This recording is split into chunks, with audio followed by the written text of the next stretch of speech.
Hi guys! Welcome and welcome back sa ating channel. So for today's video ay i-review natin ng isang lending application na kung saan nagpapautang daw sila up to 30,000 pesos. But before we go on guys, sa mga hindi pa nag-subscribe, mag-subscribe na, i-hit ang bell button and i-click na rin ang all para ma-update ka sa coming videos and tutorials and of course sa mga pag-giveaways din natin.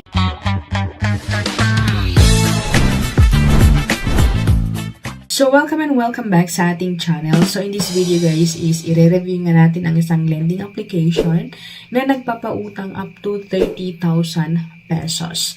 Ayon sa kanilang application guys, you can get up to 30,000 pesos and in as fast as 3 minutes ay pwede nating makuha ang ating utangin sa kanila. Ayan. So, quick transfer and ayon sa kanilang application guys, sabi nga dito, the credit limit can increase gradually with a good record outstanding up to 30,000 pesos. Ayan.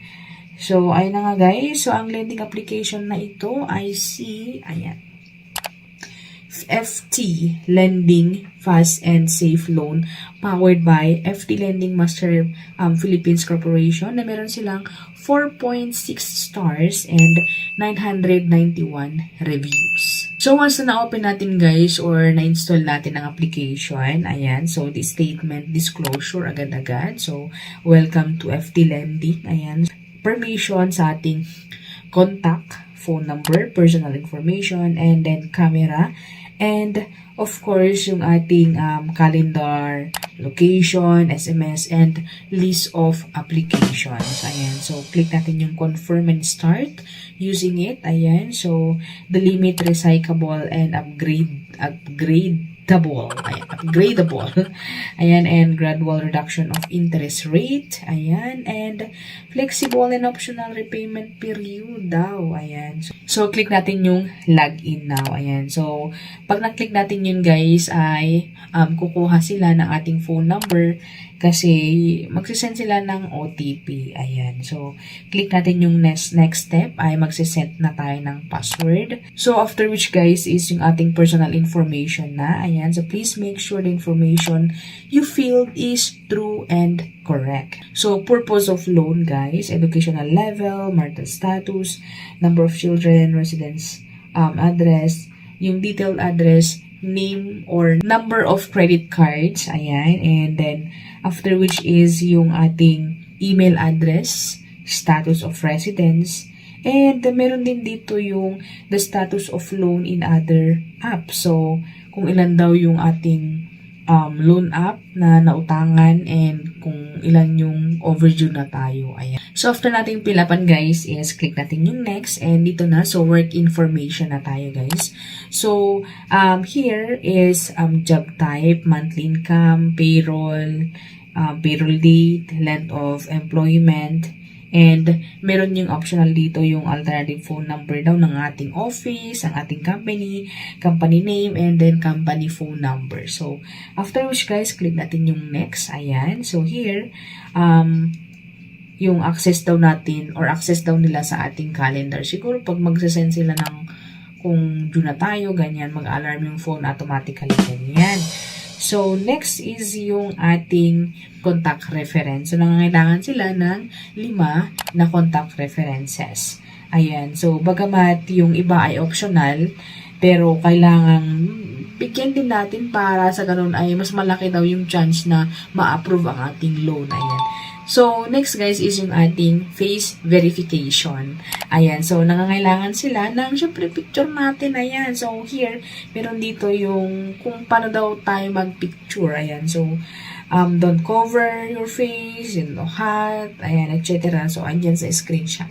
So, click natin yung next after which guys is yung ating identity information. So, yung mga IDs natin guys. So, ID type, first name, last name, gender, and yung date of birth. Ayan. So, ang ID na kailangan o mga ID na pwede dito ay mga UMID ID. Ayan. Sa screenshot, UMID, passport, SSS, PRC, postal ID, and yung national ID natin.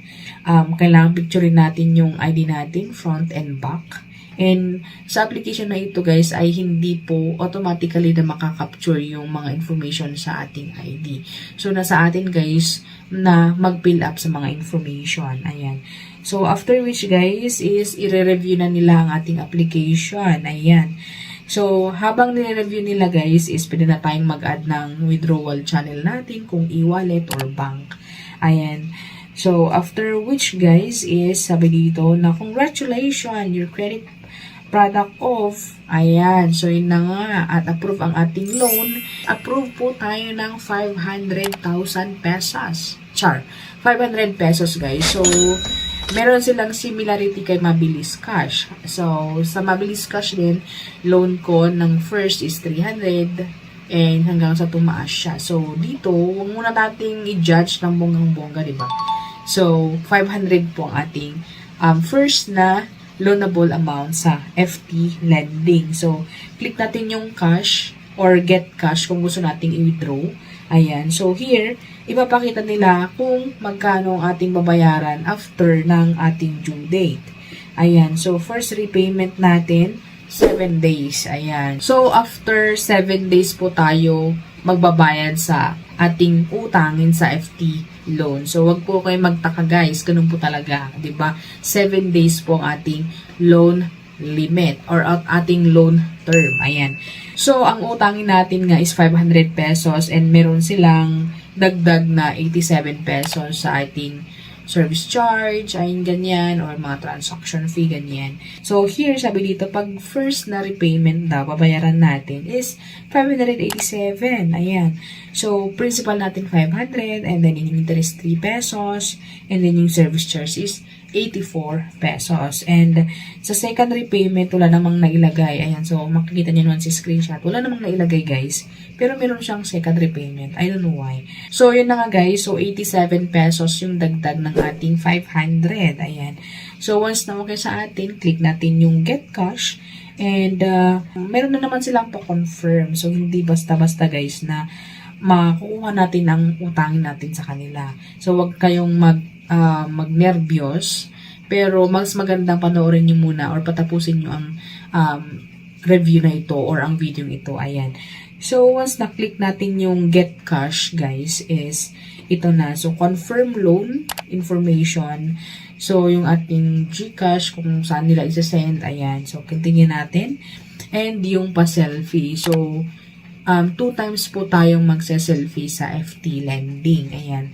So, i-review na ang ating loan and hindi naman abutin ng 24 hours is isa-send na sa ating channel, sa ating GCash, sa ating bank, kung ano man ang nailagay natin dun na disbursement. Kaya guys, kung anong gusto nyo ba o ito or hindi, ayan. So, please comment down below. So, ayun guys, and I hope na nakatulong ang video nito sa mga naghahanap ng utangan ngayon na ber na, ayan. So, thank you for watching and see you again on my next one.